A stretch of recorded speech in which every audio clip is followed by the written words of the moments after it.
Bonjour à vous autres. Écoutez, j'ai décidé aujourd'hui de vous parler aussi en même temps d'armes. Ruger, qui est cette compagnie-là qui nous offre ce petit bijou-là, a développé une arme, la numéro 1 qu'on appelle la number 1 pour ceux qui vont sur le site en anglais.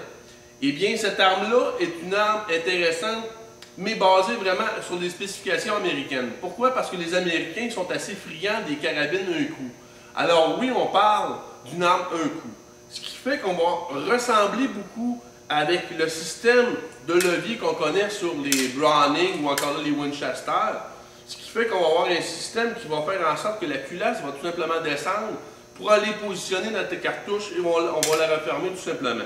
Ce que j'aime beaucoup aussi, c'est qu'ils ont pensé d'aller chercher un canon stainless et flottant pour aller chercher justement une meilleure précision de tir parce que c'est important avec une arme un coup d'aller chercher la meilleure possibilité d'avoir un tir parfait.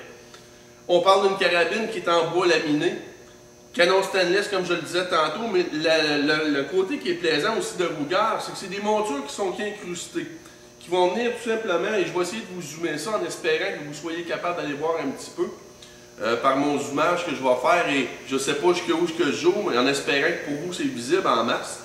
Les montures viennent se prendre sur les côtés et en même temps viennent ici se prendre, ce qui fait que c'est vraiment intéressant parce que ça ne bougera pas.